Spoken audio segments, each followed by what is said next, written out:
থেকে এই শিদুলি এলাকার ঘটনা আপনাদের চোখের সামনে আছে। তারপরেও ঠিক লোকসভা ভোটের আগে এখানে আপনাদের সামনে আমাদের সভা। সভাতে শুধুমাত্র ভাষণ শুনে বাড়ি ফেরার জন্য এখন আমাদের আর কাজ নয়।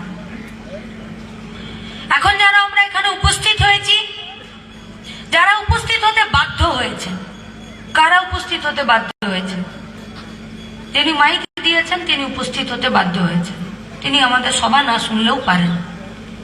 সিভিক উপস্থিত হতে বাধ্য হয়েছে।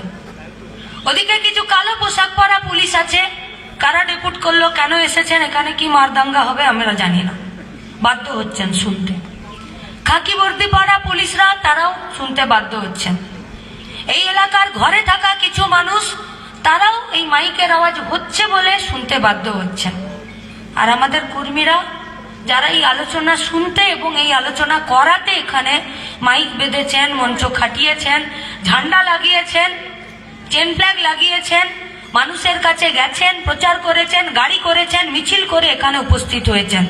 আমরা আপনাদের সবার কাছে বলতে চাইছি যে যা পরিস্থিতি চলছে তার বিরুদ্ধে রুখে আপনাকে দাঁড়াতেই হবে। और बगावत, खिलाफत, प्रतिवाद सिर्फ ईमानदार लोग करते हैं। हम अपना पार्टी কানের আরাম মনের শান্তি দিতে আমরা আসছি।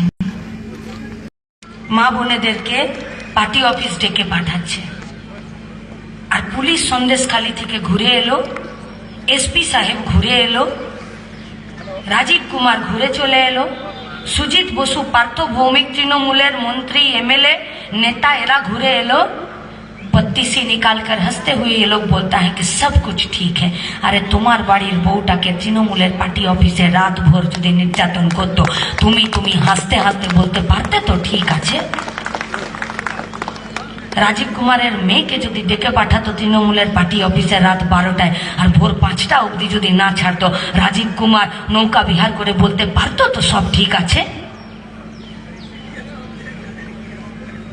বসিরহাটের এসপি আর সন্দেশখালী থানার আইসি বড়বাবু তোমার বোনকে আর তোমার মাকে আর তোমার বউকে যখন টানতে টানতে কাপড় ধরে টেনে নিয়ে গিয়ে আর সারা রাত তৃণমূলের পার্টি অফিসের ভেতরে রেখে আর তার উপরে অত্যাচার করতো, তখন তুমি হাসি মুখে বলতে পারতে তো সব ঠিক আছে।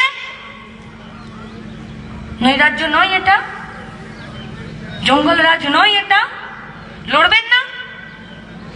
নেই আপনার পাড়ায় সন্দেশখালী, নেই আপনার পাড়াতে তৃণমূলের অত্যাচার, नहीं अपने पाड़ाते आंख झपकते हुए जो तृणमूल से बीजेपी और बीजेपी से तृणमूल जाते हैं ऐसे दलाल लोग, তাহলে আপনি কেন চুপ করে থাকবেন? কখনো বলিনি পুলিশকে পেটান। কেন জানেন?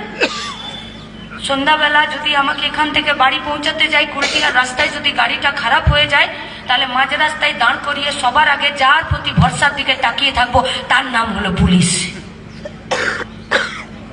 রাত্রিবেলা যদি বাস না পাই, গাড়ি না পাই, এই রুটে লাস্ট বাস কটা যাবে, দোকানদারের থেকেও আগে যাকে জিজ্ঞেস করতে যাব তার নাম হলো খাকি বর্দিওয়ালা পুলিশ। কিন্তু সেই পুলিশ যদি তৃণমূলের সাথে গা ঘষাঘষি করে আর বিজেপিকে স্যালুট করে খেয়ে দিয়ে ভুড়ি বাড়িয়ে বোতাম না লাগাতে পেরে টেবিলের তলায় ঢুকে যায়, তাহলে তো তার বিরুদ্ধে লড়াইয়ের প্রথম হাতিয়ারটা আমাদেরকেই তুলতে হবে, আমাদেরকেই তুলতে হবে। কি ভাবছেন সরকারি কর্মচারীরা, অফিসাররা, পুলিশ আর বিডিওরা दिन ऐसा ही चल जाएगा?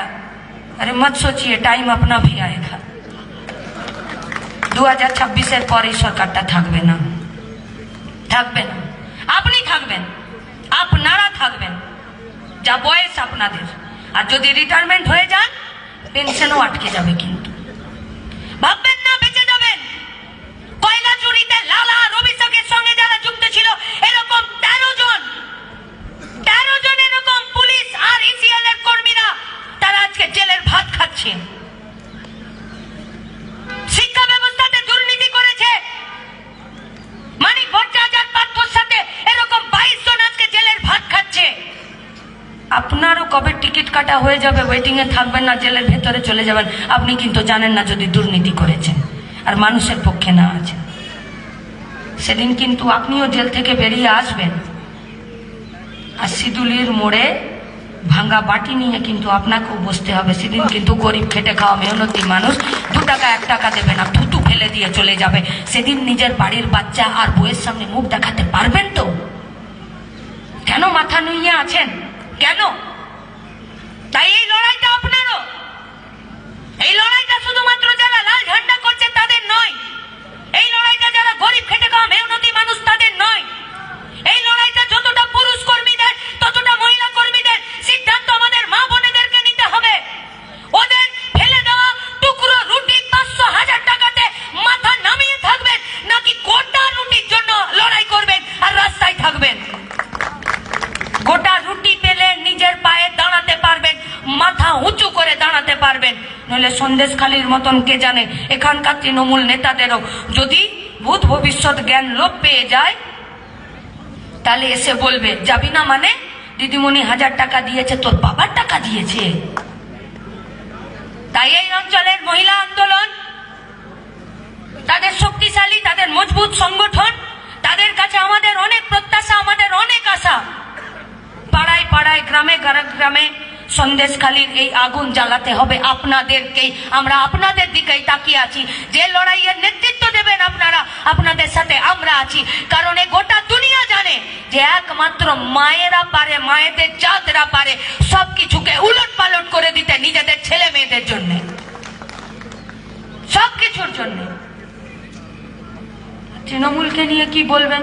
আমি কুলটিতে থাকি, কুলটি স্টেশন থেকে টাঙ্গা গাড়ি চলে।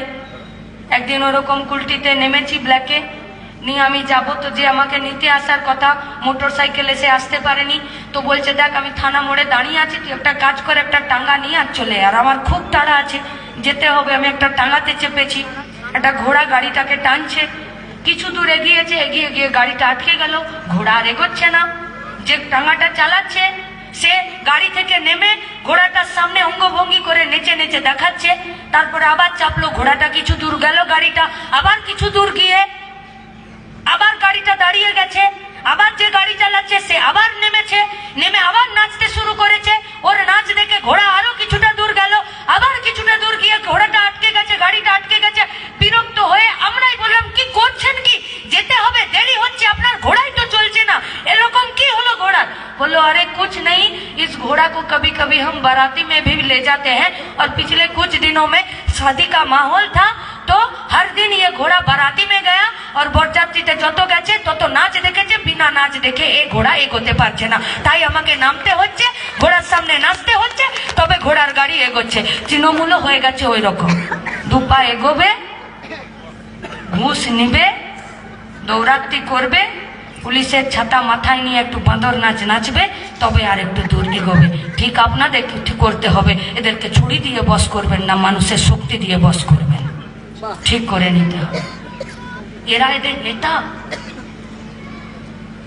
শাহজাহান, শিবু, উত্তম, যারা আমাদের পার্টি অফিস ভাঙছে, যারা আমাদের কমরেডদেরকে গুলি করছে, যারা কলেজের স্টুডেন্টগুলোকে মারছে, যারা আমাদের মিড ডে মিলের খাবারের টাকা চুরি করে নিচ্ছে,